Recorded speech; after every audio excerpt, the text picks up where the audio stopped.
मुंबईसह महानगरपालिकेच्या निवडणुकीमध्ये सत्ताधारी अर्थात भारतीय जनता पार्टी महायुतीला यश मिळणार नाही अशा प्रकारचं वातावरण या राज्यात जे विचारवंत आणि पत्रकार म्हणून ओळखले जातात त्यांनी निर्माण केलं होतं सोशल मीडियाच्या माध्यमातून।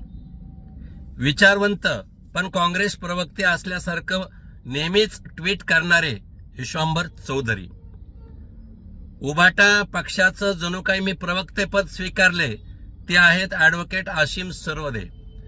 आमच्या रश्मीताई पुराणिक पत्रकार आहेत, मग सुषमाताई अंधारे या मंडळीनं काँग्रेस पक्षाची सुपारी घेतल्यासारखं वातावरण, रोज काहीतरी ट्विट, जणू काही एकही महानगरपालिका ताब्यात येणार नाही।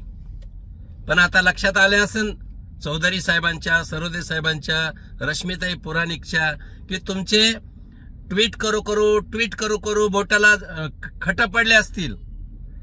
पण तुम्हाला जनतेनं सुद्धा दाखवून दिलं ना, मुंबई महानगरपालिका आमचे नेते राज्याचे मुख्यमंत्री देवाभाऊ आणि राज्याचे उपमुख्यमंत्री एकनाथराव शिंदे यांच्या ताब्यामध्ये आली। महायुतीच्या राज्यामधील पुणे, संभाजीनगर, पिंपरी चिंचवड भारतीय जनता पार्टीचा झेंडा फडकला।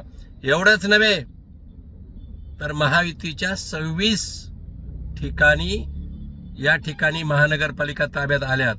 अजूनही तुम्ही संभ्रम निर्माण करणारी काही ट्विट करतात तो भाग वेगळा, पण एक लक्षात घ्या, या राज्यातील सर्वसामान्य माणसाचा विश्वास राज्याचे मुख्यमंत्री, उपमुख्यमंत्री यांच्यावर आहे। त्याचं कारण विकास विकास विकास आणि पसंती कुणाला आहे? देशामध्ये माननीय पंतप्रधान नरेंद्रजी मोदी आणि या राज्यामध्ये राज्याचे मुख्यमंत्री माननीय देवाभाऊ, म्हणजेच कमळ कमळ कमळ। ऐका चौधरीजी, ऐका सरवदेजी, ऐका रश्मीताई।